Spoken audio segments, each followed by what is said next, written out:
এখন লেউটার ভাইকে ইয়া করা হবে, রোস্টিং করা হবে। হ্যাঁ, বই বিক্রেতা লেউটার ভাই। এটা আপনি কার কাছে নিয়ে এলেন? ওনারে চিনস না তুই?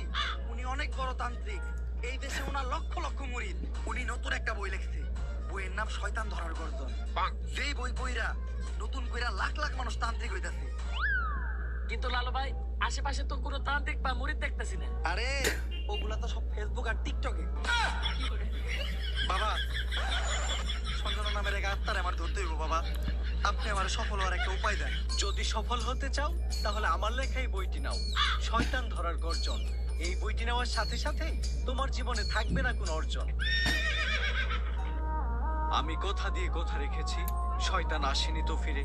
আমি শয়তান তাড়ানো গল্প লিখেছি আমার সারাটি জীবন ধরে। আমি অন্ধকারে মোমবাতি জ্বালিয়েছি, তবুও পাইনি ভূতের খোঁজ। আমি ভূতের অপেক্ষায় ছিলাম, ভূত নিজেই হয়েছিল।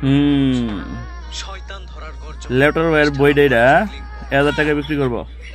বাবা, এটা তো মন্ত্র না, ছন্দ কইলেন। মার্কেটে আপাতত ছন্দই চলে।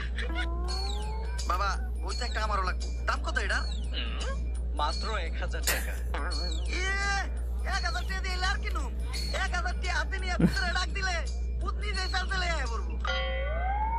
1000 টাকা দিয়ে বইয়ের দাম। এই বইয়ের বিশেষত্ব কি? এই বইটা আমি আমার নিজ হাতে লিখেছি। দেখি। আপনার লেখা এত খারাপ? দেখি এই বইয়ের প্রথম পৃষ্ঠায় কি লেখা? মানুষকে ভোদাই বানানোর 100টি উপায়। 1000 টাকা দিয়ে 100 পৃষ্ঠার এই বইটি নেন আর ঠাস করে ভোদাই হয়ে যান। এখন সফল হইতে গেলে তো এই বইটা লাগবেই। তো এই বইটা আমি নিয়ে গেলাম। বইয়ের টাকাটা? ওইটা আমি হোয়াটসঅ্যাপে পাঠাই দিব। গুরু, আজকের থেকে আপনার লেখা এই বইটা পড়াই আমার শয়তান ধরার যাত্রা করলাম শুরু। শয়তান ধরার গর্জন, পৃষ্ঠা নাম্বার চুদলিং পাও।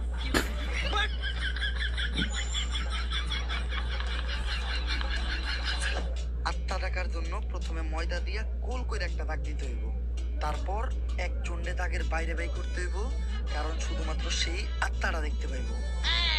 তুই দাগের বাইরে দিয়ে দাঁড়া, আত্মাটা খালি তুই কানা বেটারে দিতেছে আমার সিগন্যাল দেখবার লাগিয়া।